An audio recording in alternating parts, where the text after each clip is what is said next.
song of determination, and that's an old song, and they were singing it. The Children's March in Birmingham in 1963. That's where I was watching a video about that, and one of the people who marched in there, who was 12 years old at the time, and there were children in jail as young as 4.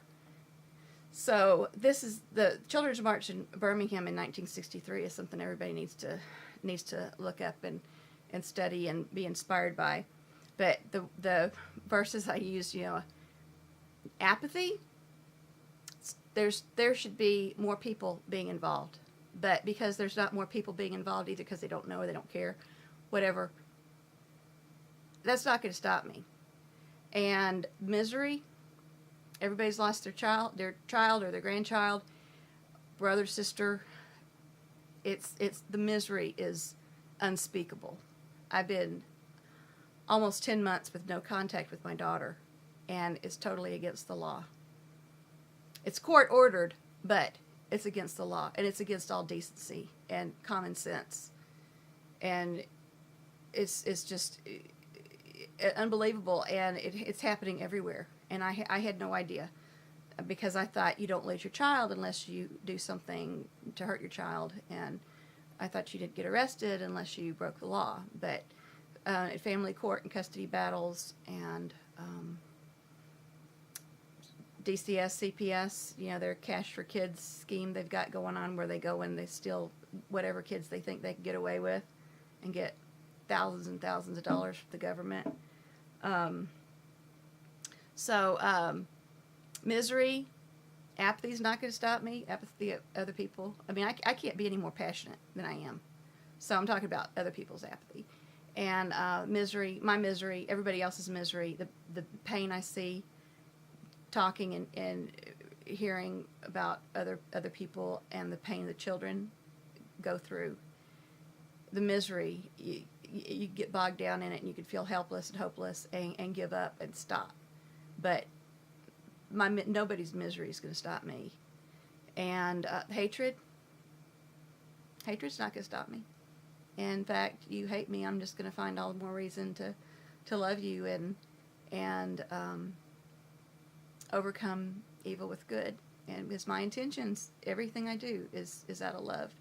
And if I seem angry or mean, I feel like I'm fighting the devil. I'm not fighting the people who are being controlled by evil.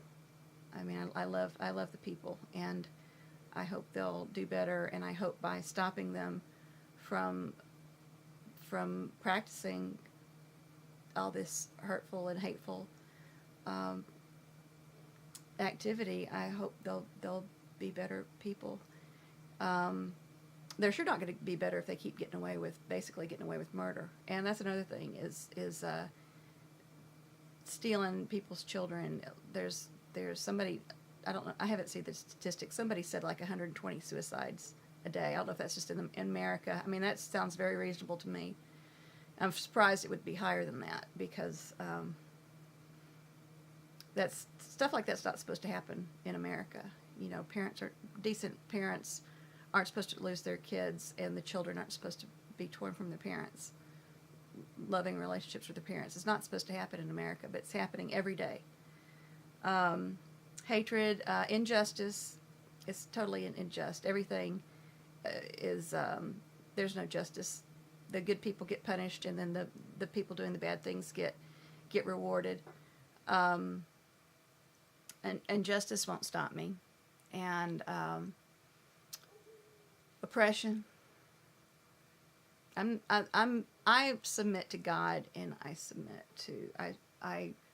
support and defend the Constitution and any just laws, but I don't support laws that are contrary to the Constitution and that hurt people. I will not obey orders if I think by obeying them I'm going to be hurting somebody. So I'm, I've been oppressed, but that's why I'm fighting back against it. Oppression, intolerance, people thinking, oh, you're not parenting the way I would parent. You're not living the way I would live. Everything is people who, strangers in court, strangers come into your life, don't know you, and try to tell you the best way to raise your kids, the best way for you to live. They're not the ones that have to live with the consequences of their decisions they're imposing on you. They don't know how it's going to affect your kids. And parents have rights. They have rights. They got privacy rights. They've got rights to feel secure in their home and in their possessions. And people who are, just want to live their life, mind their own business, live and let live, they need to be left alone to do that. And give the kids some stability in life and security, and maintain the secure attachments with their biological parents, which offers a protective effect from, it protects them from other adverse experiences. You take their parent away, you take away one of their most important coping mechanisms and supports, and that's a horrible thing to do to a child. And so intolerance, partiality. When I went to court, the judges swear to support the Constitution and administer justice. She wasn't administering justice without respect of persons, and it's partiality. If you're impartial, you're not showing respect to persons. You're not supposed to show partiality. So, but they've shown partiality. They show partiality to people with money. They show partiality to people with the lawyers. They show partiality to, I don't know how many different ways they show partiality, but that I've been affected. I don't have money. I didn't have a lawyer, and they consider you less than if somebody drags you to court and you're defenseless and you're at a financial disadvantage, and they've got a bigger house and a nicer car, and so a judge does a comparative fitness analysis and says, oh, well, this person's got a bigger house.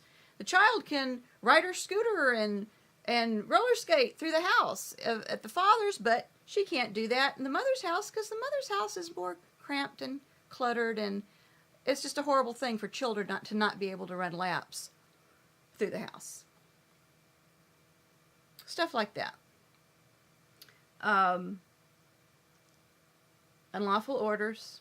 I already said under oppression. I almost went to jail. I was willing to go to jail. I still am willing to go to jail, rather than go against my conscience in obeying orders that are unlawful. And I'm appealing some custody order. So I hope that the appeals court will tell the judge that she abused her discretion. They just told her last month they overturned in a different case. They overturned her ruling and said, she said, oh, it's discretionary. It's a discretionary thing. And the appeals court said, you've got discretion, but you also have to stay within the bounds of the law, which you didn't do, and apply sound legal principles, which you didn't do. So if she, I'm hoping every month there'll be Sheila Calloway abusing discretion, and I hope she's